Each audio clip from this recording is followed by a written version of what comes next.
Estamos de vuelta en Panorama Global. 288 días faltan para el inicio de la Copa Mundial de la FIFA 2026, que como usted sabe, estamos como coanfitriones los mexicanos, estadounidenses y canadienses. El día de ayer se dio a conocer que el Departamento de Transporte de los Estados Unidos ha puesto en jaque a las aerolíneas mexicanas, particularmente Aeroméxico, Viva Aerobús y Volaris, que son las principales aerolíneas que viajan a los Estados Unidos. Para platicar de este tema me acompaña desde Puebla Marco Antonio Martínez Guerrero. Él es experto en materia de aviación. Marco, ¿cómo estamos? Muy buenas noches. Gracias por tomarme la comunicación esta noche. Bienvenido a Panorama Global. ¿Qué tal, José María? Muchísimas gracias por la invitación y saludos a todos los que nos ven y nos escuchan allá en Aguascalientes. Muchísimas gracias. Pues bueno, no es para nada extraño que de un modo u otro el presidente Trump está apretando y apretando y apretando. Y bueno, ahora tocó específicamente con el tema de la aerolínea. Hace poco platicábamos aquí en el programa de la situación que está viviendo Aeroméxico con Delta, pero ahora en el particular, y creo que la gran noticia es el Aeropuerto Internacional Felipe Ángeles, el AIFA. Y creo que antes de entrar a materia, preguntarte, independientemente de todas las críticas que podamos hacer de la lejanía que tiene el AIFA de la Ciudad de México, que si las vías para llegar a Santa Lucía son insuficientes o poco funcionales, en la práctica, ¿el aeropuerto en sí mismo funciona bien? Pues mira, José María, yo lo he usado ahí en un par de ocasiones. Pues ahora, como lo hemos visto, porque no nos queda de otra, porque el gobierno ha restringido pues discrecionalmente las operaciones al Aeropuerto Internacional de la Ciudad de México, que es el que nos brinda pues mayor cercanía tanto a la Ciudad de México como la posibilidad de realizar conexiones al resto del país y al resto del mundo. Yo he estado ahí, pues la verdad es un aeropuerto amplio, pues es un aeropuerto más cómodo que el de la Ciudad de México. Si tú lo quieres, pues tiene más terreno para realizar operaciones. Sin embargo, pues no es la solución que el país necesitaba. O sea, además del tema de la lejanía que tú bien comentas y que este aeropuerto se abre sin las vías de comunicación adecuadas para que la gente pueda llegar hasta allá sin varios servicios, pues también tenemos que lo que necesitaba el país pues era un gran centro de conexiones en el cual pues no solo pudiéramos llegar los pasajeros que necesitáramos ir a la Ciudad de México, sino de ahí tanto personas como carga pues pudieran conectar muy fácilmente desde destinos internacionales a otras ciudades del país o entre ciudades de este país, ¿no? Por ejemplo, pues ahí en el caso de Aguascalientes, u otras ciudades que no tienen tantas operaciones aéreas, por ejemplo, si tú quieres ir de Aguascalientes, no sé, a Campeche, pues no existe un vuelo Aguascalientes-Campeche, ¿no? Forzosamente tú necesitarás ir a conectar en otra ciudad que sí tenga vuelos a Campeche. Pues normalmente lo que hemos hecho es volamos de Aguascalientes a la Ciudad de México y de la Ciudad de México a Campeche, ¿no? Entonces, pues al tener dos aeropuertos en la ciudad, dos aeropuertos pues no tan grandes, separados por una buena distancia, pues también estamos teniendo esos problemas de conectividad ahí, pues por un capricho, ¿no? Que respondió más a situaciones políticas que técnicas. A ver, el caso del aeropuerto de Texcoco, que fue presentado durante el gobierno de Enrique Peña Nieto, la idea sincera es que ya estaba rebasado el aeropuerto Benito Juárez y había que descongestionar ese tráfico aéreo a la capital mexicana. Sabemos la historia, López Obrador hizo una de sus consultas patito, todavía ni siquiera era presidente de la República, llega y cancela el proyecto y terminan dando esta alternativa en la base aérea militar de Santa Lucía, que hoy conocemos como el AIFA, que como bien dices es un aeropuerto funcional, pero está lejos de la Ciudad de México. Y en esta misma lógica, pues hemos visto, por ejemplo, cómo aerolíneas, en el caso de Aeroméxico, ha abierto rutas desde Guadalajara o desde Monterrey a destinos europeos, porque la Ciudad de México yo no les da abasto. Y el hecho de que ahora Estados Unidos les esté quitando todavía más vuelos, pues evidentemente está poniendo en entredicho qué podrán hacer las aerolíneas mexicanas sin el apoyo del gobierno mexicano. ¿O qué lectura das a todo esto? ¿Por qué los Estados Unidos están metiéndose específicamente en este tema en este momento? Pues mira, José María, ahí comentarte a ti y al auditorio. Pues en el tema del aeropuerto que se iba a construir ahí en Texcoco, pues en principio además, si bien el AIFA, pues uno cuando va lo ve mucho más grande y amplio y todo que el de la Ciudad de México, pues el terreno de Texcoco era el doble de tamaño que tiene la superficie del terreno del AIFA con todo y las instalaciones militares que ocupan, pues hay una porción también importante, ¿no? En el caso de lo que comentas del gobierno de Estados Unidos, es que ellos están viendo pues lo mismo que nosotros como ciudadanos mexicanos hemos observado y las empresas de transporte aéreo. Pues ellos lo que están argumentando en la orden 2025, perdóname. No te preocupes. Bueno, no, se me perdió aquí el número de orden. Bueno, aquí la tengo, la orden 2025-1013, publicada el día de ayer del Departamento de Transporte de los Estados Unidos. Pues ellos lo que argumentan es que es lo que hemos visto nosotros, que justamente el gobierno mexicano ha estado limitando artificialmente el número de operaciones de vuelos, de despegues y aterrizajes que puede tener por hora el aeropuerto de la Ciudad de México.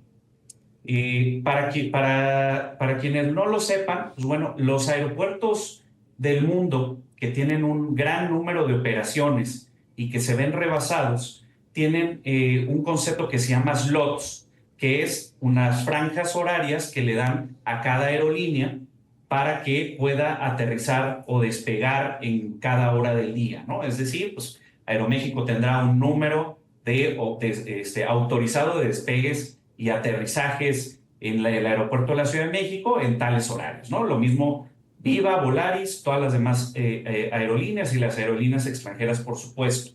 Entonces, lo que sucedió es que el 3 de marzo de 2022, el gobierno de México disminuyó el número de operaciones por hora de 61 a 52 y después, en 2023, de 52 a 43. Esto representó que a aerolíneas tanto de México como de Estados Unidos les confiscara, dicen los americanos, sus permisos de aterrizaje en el aeropuerto de la Ciudad de México, ¿no? Pero lo que dice el gobierno de Estados Unidos además es que cuando los confisca, el gobierno de México argumenta que esto era de manera temporal por unas obras de ampliación que en ningún momento se han visto y que cuando le quita estos horarios tanto a aerolíneas mexicanas como extranjeras, pues las aerolíneas extranjeras tenían menos horarios, ¿sí me explico? Proporcionalmente. Entonces las aerolíneas mexicanas lo que hicieron fue pues quitar algunos horarios nacionales y asignarlos a vuelos a Estados Unidos, lo cual según el Departamento del Transporte de los Estados Unidos le da una ventaja indebida a las aerolíneas mexicanas en el marco del Acuerdo sobre Transporte Aéreo México y Estados Unidos que se asignó en diciembre de 2015, ¿no? Entonces, pues, ellos consideran que nosotros estamos haciendo prácticas anticompetitivas y ellos mismos, pues en esta orden, en este decreto que publican, pues lo dicen claramente. Nosotros pues, hemos visto que artificialmente el gobierno de México le quiere dar vida al Aeropuerto Internacional Felipe Ángeles, por eso limita las operaciones. Sin embargo, pues perjudica más a las aerolíneas americanas que de por sí tenían menos horarios y favorece a las mexicanas para que puedan tener más operaciones desde el aeropuerto de la Ciudad de México y desde Santa Lucía. Y por eso pues canceló ahí una serie de permisos de vuelos que pueden realizar Aeroméxico, Volaris y Viva desde Santa Lucía, Estados Unidos, y otra cuestión de carga que no sé si también ahí deseas que comentemos con tu audiencia. Sí, precisamente fue el hecho de descongestionar, digamos, entre comillas, el aeropuerto de la Ciudad de México, forzando a que las aerolíneas se fueran al AIFA.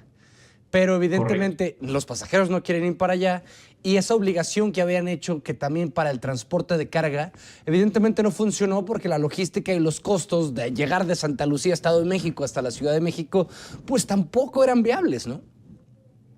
Sí, en el tema de la carga, pues ahí es otra orden del Departamento del Transporte, porque ahí te va. Nosotros pues, ubicamos que tenemos, que hay aerolíneas que se dedican a solo transportar carga, ¿no? Pues, por ejemplo, pues las de paquetería FedEx, DHL, pues hay otras otras aerolíneas completamente dedicadas a la carga aérea. Pero además de esos aviones que solo traen carga, los aviones de pasajeros de las aerolíneas en las que tú y yo y cualquiera de la audiencia viajamos, también debajo en la carga, junto con el equipaje, pues ya ves que ahora nos cobran por documentar equipaje y la hacen muy complicada. Eso lo hacen porque en la panza del avión, por decirlo coloquialmente, las aerolíneas también pueden transportar carga, ¿no? Entonces, pues hubo un decreto del 2 de febrero del 2023 en el gobierno anterior que justo para forzar que el AIFA tuviera ahí operaciones, prohibieron el transporte de aerolíneas, de aviones de solo de carga al aeropuerto de la Ciudad de México y los forzaron a trasladar en un tiempo récord todas sus operaciones al aeropuerto Felipe Ángeles. Sin embargo, pues ahí el gobierno de Estados Unidos considera que esto es discriminatorio porque no prohibió el transporte de carga en la panza, digamos, de los aviones de pasajeros, en los transportes combinados que les llaman ellos, ¿no? Entonces, en ese sentido, pues dice, aquí nos vamos parejos, vamos a prohibir el transporte de carga en aviones de pasajeros entre aerolíneas mexicanas, saliendo y llegando al aeropuerto de la Ciudad de México. A ver, entonces no solo es las aerolíneas, como dices, que se dedican únicamente al transporte, es decir, al cargo, al comercio, sino también, digamos, Aeroméxico tiene también la capacidad de utilizar sus aviones comerciales de pasajeros para llevar paquetería, ¿correcto? Correcto, sí, transportan mercancía, paquetería, correo y otras cuestiones. Y entonces, pues ahí lo que el gobierno de Estados Unidos comenta es, pues ok, ustedes prohibieron que el transporte dedicado de carga llegara al aeropuerto de la Ciudad de México, pues ahora nosotros prohibimos que desde y hacia Estados Unidos, pues ustedes transporten carga en los aviones no dedicados, en los aviones de pasajeros. Finalmente quería preguntarte, antes de terminar la entrevista y ir a corte, ¿qué lectura se da ustedes que tienen este conocimiento de la aviación? ¿Por qué durante el gobierno pasado la Marina Armada de México tomó control del aeropuerto de la Ciudad de México? Lo cual nunca entendí el sentido que hacían los marinos en un puerto aéreo.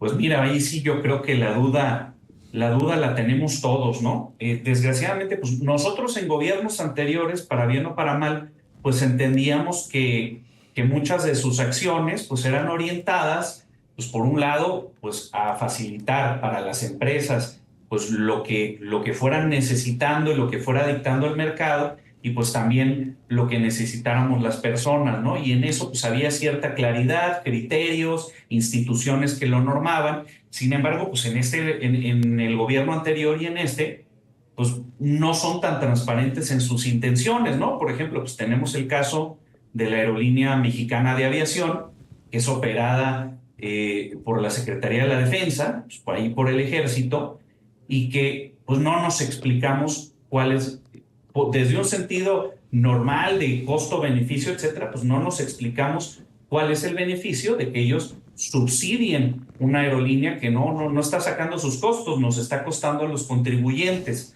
En otros países, pues por ejemplo, en el caso de las aerolíneas operadas por el Estado, pues se entiende, van a volar rutas o destinos que las aerolíneas comerciales no están volando, dan un servicio público, ¿no? Aquí no, pues vemos a Mexicana volando las rutas más competidas y en las cuales hay menos ganancia y menos necesidad de servicio social, a Tijuana, a Cancún, etcétera. Entonces, cosas como esta en Mexicana de Aviación, cosas como esta de darle aeropuertos a la Marina y al Ejército y en otros ámbitos fuera de la aviación, pues todavía desgraciadamente no conocemos cuál es su motivación, pero pues podemos ahí imaginarnos hasta teorías de la conspiración, ¿no?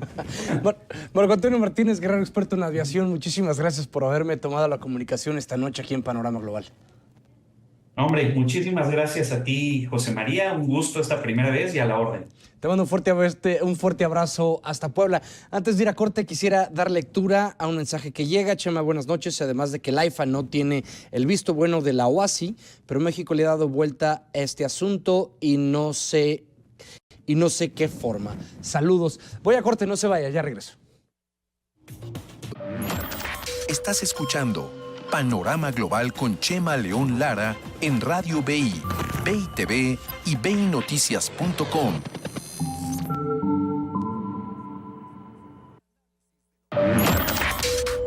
Ya volvemos con Panorama Global con Chema León Lara por BI TV.